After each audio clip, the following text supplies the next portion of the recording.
નમસ્કાર મિત્રો, school leadership અંતર્ગત જે મુખ્ય શિક્ષકોની તાલીમ છે એના અંદર જે મોડ્યુલ્સ છે એના આધારે આપણે આજે એક મુદ્દો લઈશું, અસરકારક સ્ટાફ મિટિંગ માટેની માર્ગદર્શિકા.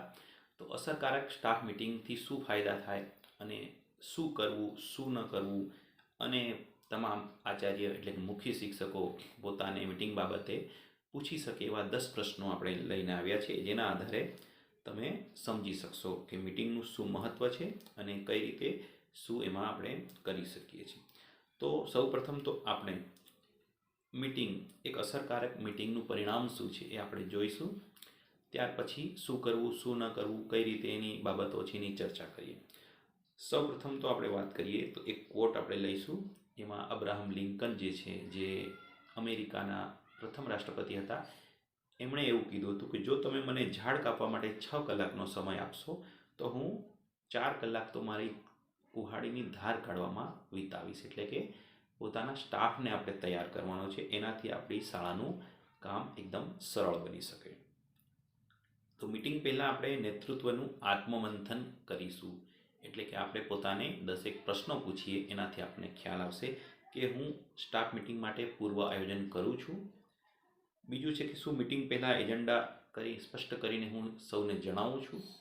શું મિટિંગમાં દરેકને બોલવાની તક આપું છું? શું ચર્ચા વિષયથી ભટકી ન જાય તેનું હું ધ્યાન આપું છું? શું મિટિંગ દરમિયાન સકારાત્મક વાતાવરણ હું બનાવી શકું છું? શું મિટિંગની નોંધ નિયમિત રીતે લેવાય છે? લેવાયેલા નિર્ણયોની જવાબદારી કોણ, શું, ક્યારે, કોણ શું કરશે, તમામ બાબતો હું સ્પષ્ટ કરું છું કે નહીં? અગાઉની મિટિંગમાં લીધેલ નિર્ણયોના અમલની સમીક્ષા હું કરું છું કે નહીં?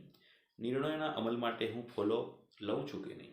મિટિંગ દરમિયાન હું નિષ્પક્ષ અને પારદર્શક વર્તન કરું છું કે નહીં? આ આચાર્યએ પોતાને પૂછવાના 10 પ્રશ્નો હતા. હવે મિટિંગ માટેના આપણે સોપાન જોઈએ. તો સૌથી પહેલું સોપાન, સમસ્યાની સ્પષ્ટ ઓળખ કરવી. મિટિંગ ભરીએ એટલે પહેલાં તો સમસ્યા શું છે, શાના માટે આપણે મિટિંગ ભરીએ છીએ. ત્યાર પછી મિટિંગનો એજન્ડા તૈયાર કરવા. એજન્ડા પહેલેથી ખબર હોય, જે મિટિંગ ભરીએ એટલે શું છે એજન્ડા, એ પ્રશ્ન હોય. ત્રીજું સોપાન, મુદ્દાસર અને ઊંડાણપૂર્વક એની ચર્ચા. કોઈ પણ મુદ્દો આપણે લઈએ એટલે એની સ્પષ્ટ અને ઊંડાણપૂર્વકની ચર્ચા થશે. દાખલા તરીકે પ્રવાસ જવું છે તો પ્રવાસ બાબત તમામ બાબતોની ચર્ચા એમાં આવી જશે.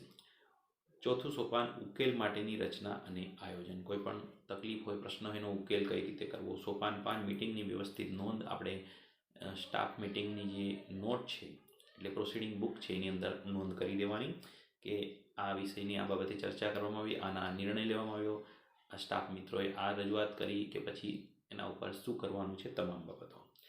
છઠ્ઠું સોપાન છે લીધેલ નિર્ણયનો ચોક્કસ અમલ. અને સાતમું, સમાધાન અને પરિણામ.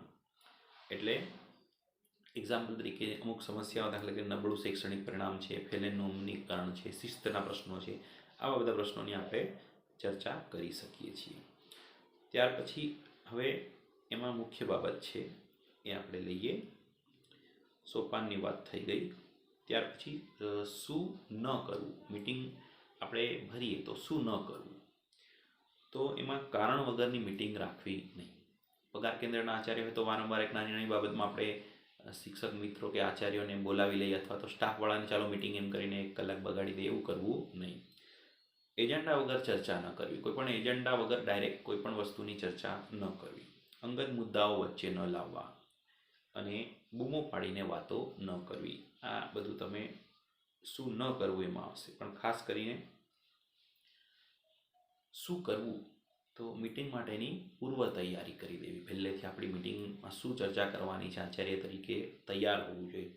મિટિંગનો સમય પણ અગાઉથી નક્કી કરી દેવાનો છે. હંમેશા હકારાત્મક અભિગમ રાખવો. કંઈ પણ કરવું હોય તો આચાર્યએ હકારાત્મક એટલે પોઝિટિવ એટીટ્યૂડ રાખવો પડશે.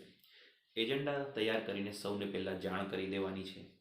બીજાના જે મંતવ્યો છે એને આપણે ધ્યાનથી સાંભળવાના છે, શું કહેવા માંગે છે આ બાબતમાં. સ્પષ્ટ, મુદ્દાસર અને સંક્ષિપ્તમાં આપણે વાત મૂકવાની છે.